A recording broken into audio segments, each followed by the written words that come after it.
Today we are going to discuss what is a theatre of the absurd. So first of all, we'll discuss some sort of history. The theatre of the absurd is a term coined by critic Martin Esslin in his essay The Theatre of the Absurd.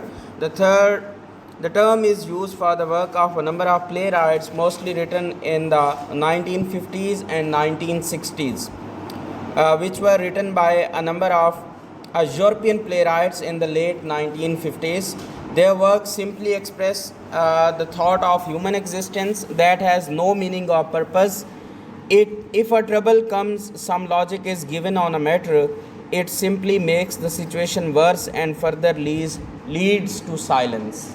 आखिरी दो लाइनों में जो है उसने सारे इसके बारे में बता दिया. कहता है it simply makes the situation worse and further leads to silence. Situation को वर्स भी बना देता है और क्या करता है, खामोशी की तरफ लेके चलता है चीज़ों को. That is theatre of absurd.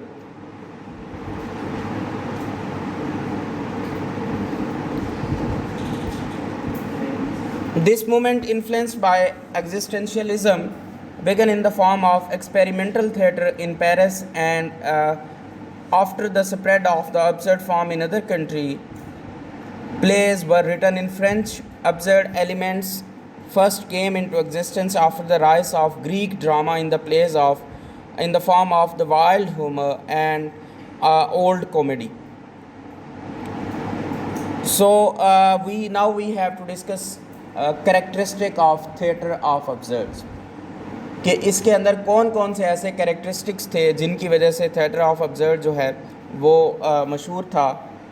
Following are the chief characteristic of the theatre of absurd, but it must be noted here all these characteristic can not necessarily be found in all absurdist play, because it is not necessary that the playwright must have used all the characteristic of the absurd play. Yes, कहते हैं कि ये compulsory नहीं है कि जो हम characteristic पढ़ें वो सारे के सारे प्लेस के अंदर क्या किए जाएं, पाए जाते हों. सारे नहीं पाए जाते. बाज़ औक़ात जो राइटर है वो सारे एलिमेंट्स यूज़ नहीं करता, बाज़ औक़ात एक या दो जो है उसके अंदर ज़रूरी तौर पे यूज़ करता है. लेकिन कंपलसरी नहीं है कि जो हम यहाँ पे पढ़ें वो सारे के सारे उसके अंदर पाए जाएँ.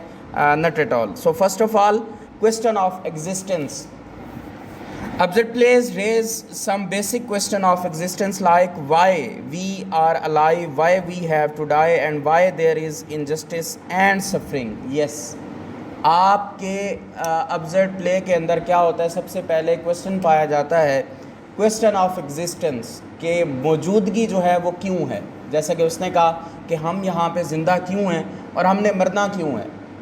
ठीक है, इंसान की एग्जिस्टेंस के ऊपर जो सवाल करता है, ये पहला कैरेक्टरिस्टिक है. And the second one is distrust in language. For absurd playwrights, language is only a meaningless communication and stereotyped exchange of ideas because words fails to express essence of human existence. Yes, distrust in language, बाज़ औक़ात आपके जो words हैं वो इंसान की essence जो है, इंसान की ह्यूमन एग्जिस्टेंस है, उसको अच्छी तरह से एक्सप्रेस नहीं कर पाते. बाज़ औक़ात आप कहते हैं ना, यार मैंने तो इतना अच्छे से एक्सप्लेन किया था, मैंने तो इतने इमोशंस और फीलिंग के साथ बयान किया था, लेकिन अगले बंदे को तो असर ही नहीं हुआ. ठीक है, बाज़ औक़ात वर्ड्स जो हैं वो उतना असर नहीं करते जितना एग्जिस्टेंस, ह्यूमन एग्जिस्टेंस जो है.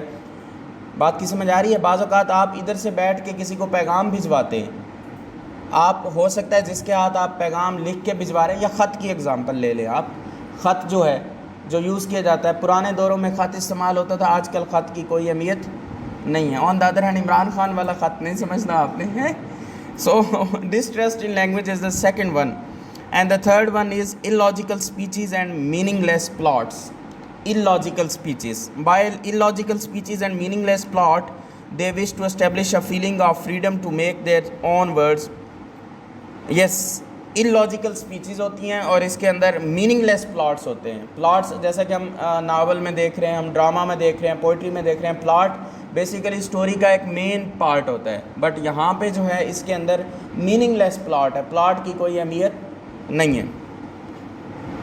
Re-establishment of man's communication with universe, that is the number fourth one.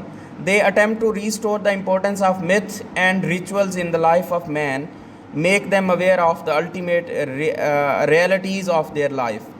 Yes, बाज़ औक़ात इंसान के जो मर्द की बात है वो ज़्यादातर जो है इसमें बात कम्युनिकेशन जो है वो ज़्यादा इतनी नहीं है। जैसा कि शुरू से अगर आप देखें, हिस्ट्री की बात करें, नावल की बात करें, ड्रामा की बात करें, या आप हिस्ट्री ऑफ इंग्लिश लिटरेचर को देखें, तो बहुत सारे जो हमारे पुराने दौरों में ख़तरात थे या जितनी भी जंगें हुई वो सिर्फ़ और सिर्फ औरत की वजह से हुई। एक एक लड़की की खातिर 40-40 साल जंग लड़ते रहे, ठीक है। लेकिन यहाँ पे जो है उसने कहा है कि reestablishment of man's communication with universe. And the fifth one is emphasise on abstract values of life. Yes, values of life जो थी उनके ऊपर एम्फसाइज किया जाता है। forces to look at our abstract values of life like love and family, love and family. Thus we may hope to accept the absurdity of life and try to find values in world devoid of them. Number 6, place and character. A place and character in their place as they feel that there is no past or future. उनके यहाँ absurd play में ना कोई past होता है ना ही कोई future होता है, only the repetition of the present. जो मौजूदा ज़माना है वो बार बार क्या होता रहता है, दोबारा रिपीट होता रहता है. That is the you can say important characteristic of that sort of play, कि उसके अंदर ना past पाया जाता है और ना ही future पाया जाता है. आसान सी बात है, आसान सी बात समझने की है. And the last one is lack of communication aimed characters. Each character lives an egoistic life and attempts to get another character to understand him, and this result is no more alienation. वो एक दूसरे को समझाने की कोशिश करते हैं, means कि जैसा कि आप कहते हैं कि अब्दुल्ला कहता है कि जो तंजील है वो मेरी बात सुन ले बस, दैट्स फाइनल, ठीक है. और इधर मरियम अगर कहती है कि अमरीन सिर्फ मेरी बात सुन ले, दैट इज़ फाइनल, कि अगर इस तरह की बात होगी तो तब आपके हालात जो हैं वो ना आप उसकी बात सुनेंगे ना वो आपकी बात सुनेंगे. बात की समझ आ रही है? Obviously communication is two way. Communication हमेशा कितने वे की होती है? टू वे होती है. सिंगल वे कम्युनिकेशन कभी कामयाब नहीं होती. सो इन्होंने भी इसी तरह का जो है सिंगल वे कम्युनिकेशन थी जिसकी वजह से वो रिलायबल नहीं था. That's it.